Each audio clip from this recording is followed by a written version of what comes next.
Assalamualaikum warahmatullahi wabarakatuh. Kami dari kelompok 4 akan mendiskusikan materi tentang sosialisme sebelum Marx. Saya Agnia Zakia Putri dan dua teman saya, Muhammad Ilham Alfiansyah dan Robiatul Adawiyah. Hai, Assalamualaikum warahmatullahi wabarakatuh. Pada video ini saya akan mempresentasikan sedikit tentang materi sosialisme sebelum Marx. Kami dari kelompok 4. Ya, langsung saja. Latar belakang munculnya sosialisme, pandangan, pemikiran, dan gagasan dari para tokoh ekonomi klasik sebelumnya mendukung sistem ekonomi pasar liberal atau kapitalis. Hal tersebut mengundang berbagai reaksi dari berbagai pihak. Sosialisme muncul sebagai paham ekonomi dan kemasyarakatan pada akhir abad ke-18 dan awal abad ke-19 di Eropa.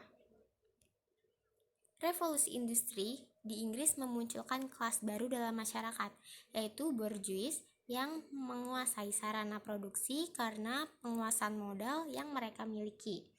Sosialisme muncul sebagai reaksi atas apa yang telah dialami oleh rakyat di bawah sistem kapitalis dan liberal. Lalu, siapa sajakah sosialis sebelum Marx? Dari kelompok pertama, sosialisme sebelum Marx sendiri dapat pula dibagi atas kelompok pemikir sosialis cenderung utopis dan kelompok pemikir yang mencoba merealisasi gagasan-gagasan bersama. Sosialisme utopis terdapat 5 tokoh.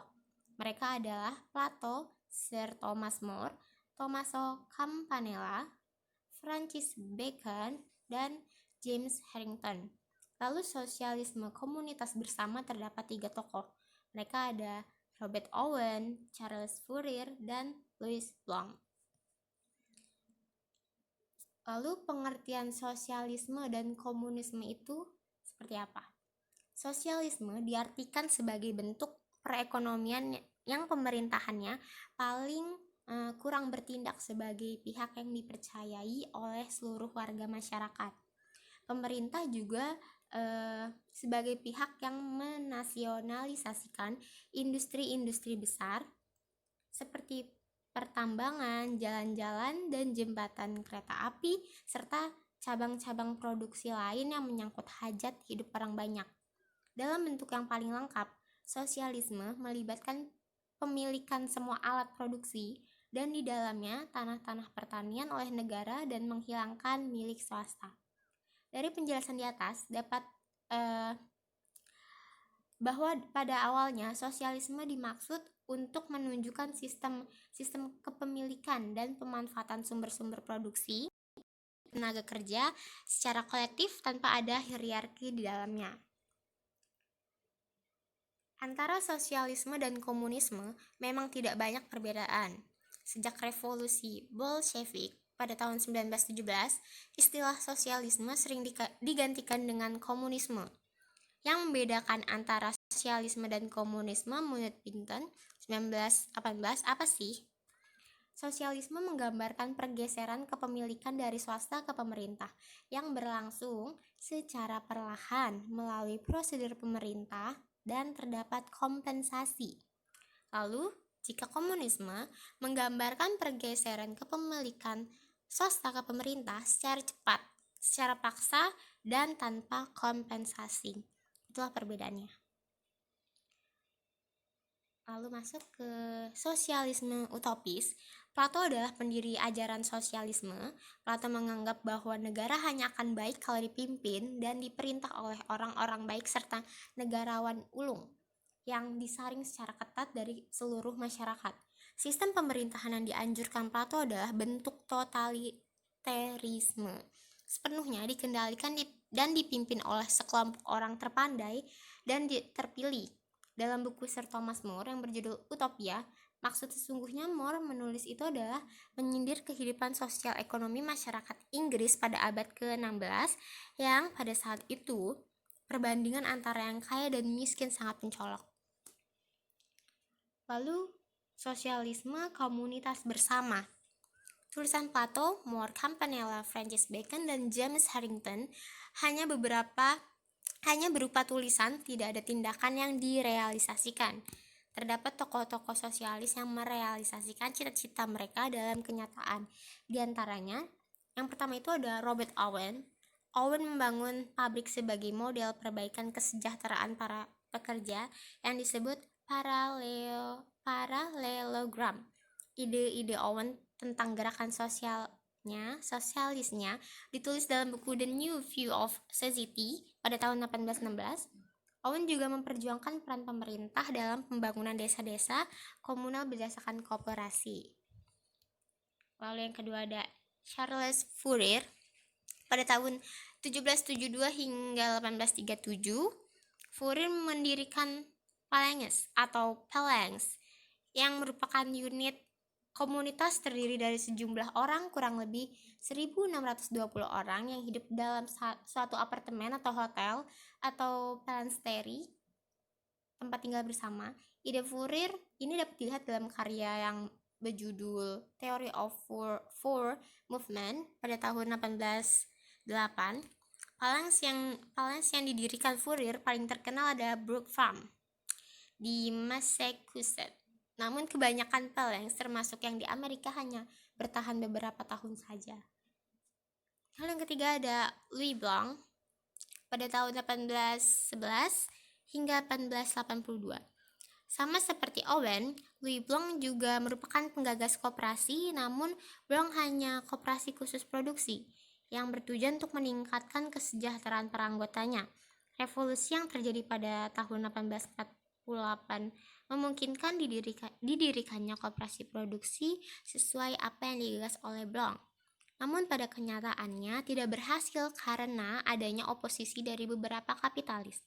Karena kekurangannya modal, tidak kuat mengikuti persaingan liberal, dan kapitalis juga lemahnya dalam sistem pengelolaan koperasi. Dari materi atas dapat disimpulkan bahwa ide-ide para pemikir sosialis kebanyakan masih bersifat utopis atau angan-angan yang menurut Marx dinilai terlalu naif untuk diikuti. Idealisme mereka terlalu tinggi, tetapi secara teoritis praktis tidak dapat direalisasikan. Bisa, namun tidak dapat berjalan lama dan kebanyakan segera layu sebelum berkembang. Ya, itu tadi materi tentang sosialisme sebelum Marx. Terima kasih. Assalamualaikum warahmatullahi wabarakatuh. Nama saya Muhammad Ilham Alfiansyah. Di sini saya ingin bertanya tentang presentasi barusan. Jadi itu yang pertama itu perbedaan komunis dan sosialisme itu tuh apa? Dan yang satu lagi tuh yang jadi pertanyaan saya, kenapa sosialisme sebelum Marx itu mendapat banyak kritikan dari Marx? Kesalahannya itu ada di mana? Ya, sekian dari saya. Wassalamualaikum warahmatullahi wabarakatuh. Terima kasih Ilham atas pertanyaannya. Mungkin Robi bisa menjawab pertanyaan dari Ilham. Baiklah, di sini saya akan menjawab pertanyaan dari Muhammad Ilham Alfiansyah, yaitu pertanyaan pertama mengenai perbedaan dari komunis dan sosialis. Jadi di sini saya akan menjawab perbedaan komunis dan sosialis. Jadi sosialis merupakan suatu teori atau paham mengenai teori ekonomi yang di dalamnya berisi mengenai distribusi kekayaan yang lebih egaliter atau kesamaan status, terus kesamaan solidaritas di antara pekerja, kondisi kerja yang lebih baik, serta kepemilikan umum. Kepemilikan umum sumber daya produktif berupa tanah dan peralatan manufaktur. Sedangkan komunis merupakan teori gabungan teori ekonomi dan politik, di mana dalam komunis tersebut mengandung teori ekonomi sosialis, tetapi komunis merupakan bentuk dari politik juga, di mana sistem ekonomi dikendalikan oleh pemerintah atau sistem terpusat. Jadi semua kegiatan ekonomi yang mengatur adalah pusat. Dan ditinjau dari sejarah pun, teori sosialisme lahir sebelum teori Marx, sedangkan teori komunis lahir sesudah adanya Marx. Jadi sosialisme merupakan teori ekonomi utopis atau berupa angan-angan, sedangkan komunis merupakan teori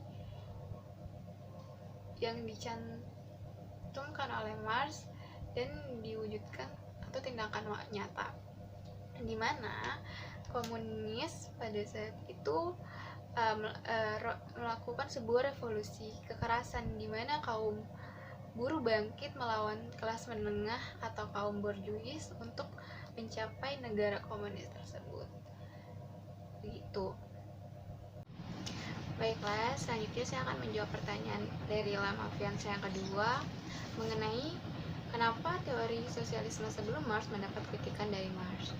Jadi, teori sosialisme sebelum Marx ini mendapat kritikan dari Marx karena Marx menganggap bahwa teori sosialisme ini merupakan teori utopis atau berupa angan-angan belaka dari para pemikir sosialisme, di mana menurut Marx teori sosialisme secara teoritis maupun praktis susah untuk direalisasikan, dan dilihat dan ditinjau dari peran para tokoh-tokoh sosialisme pun juga sulit untuk merealisasikan teori-teori mereka tersebut, di mana teori sosialisme tidak kuat mengikuti persaingan dalam sistem liberal kapitalis serta kelemahan-kelemahan dalam pengelolaan sistem ekonominya. Nah, baru di tangan Karl Marx, teori sosialisme tersebut mendapat landasan ilmiah yang kokoh dan lebih jelas mengenai konsep teori yang ada di dalam sosialisme tersebut. Jadi, mengapa Marx mengkritik? Karena teori sosialisme sebelum Marx merupakan teori utopis atau angan-angan belaka seperti itu. Selanjutnya, Robi ada yang ingin ditanyakan dari materi? Saya Robiatul Adewiyah akan bertanya mengenai teori sosialisme sebelum Marx. Mengapa pada masa sosialisme sebelum Marx, hampir semua gagasan mengenai teori ini tidak begitu berjalan lama? Selanjutnya di sini saya akan bertanya mengenai apa yang membuat kaum sosialisme dalam teorinya saat sosialisme sebelum Marx mereka membuat gagasan dan gerakan, apa yang membuat hal itu terjadi? Ya, terima kasih Robi atas pertanyaannya. Saya akan menjawab pertanyaan yang pertama. Mengapa pada masa sosialisme sebelum Marx hampir semua gagasan tidak dapat dijalankan dengan lama? Ada beberapa faktor yang memungkinkan, itu antara lain karena oposisi dari beberapa kapitalis, karena kurangnya modal, tidak kuat mengikuti persaingan dalam sistem liberal kapitalis, serta lemah dalam pengelolaan. Lalu pada masa itu lagi sedang peralihan antara sistem liberal dan sosialisme. Jadi masyarakat yang pada masa itu tuh mereka belum bisa menerima gagasan dari kaum sosialis. Jadi mereka masih bingung bimbang gitu. Jadi apapun yang digagas, apa yang dijalankan tidak berhasil lama. Ya, pertanyaan Robi yang kedua, apa yang membuat kaum sosialis mulai membuat gagasan dan gerakan? Yang seperti kita ketahui, sebelum muncul sosialisme itu ada beberapa tokoh dari ekonomi klasik. Dari situ pandangan dan pemikiran tokoh ekonomi klasik sebelumnya mendukung sistem liberal kapitalis itu mengundang berbagai reaksi dari beberapa pihak. Lalu sosialisme ini muncul sebagai paham ekonomi kemasyarakatan, di mana mereka itu lebih mendukung masyarakat pada akhir abad ke-18 dan awal 19 di Eropa. Lalu adanya revolusi di Inggris memunculkan kelas-kelas baru di strata sosial seperti kaum borjuis dan kaum buruh. Di situ kaum sosialisme itu muncul sebagai reaksi atas apa yang telah dialami oleh masyarakat di bawah sistem kapitalis dan liberal. Seperti itu Ilham dan Robi yang telah memberikan pertanyaan. Terima kasih, dan Robi telah membantu menjawab. Saya rasa sudah cukup video ini mengenai pembahasan mengenai sosialisme sebelumnya. Saya mewakili teman-teman dari kelompok 4 mengucapkan sekian dan terima kasih. Wassalamualaikum warahmatullahi wabarakatuh.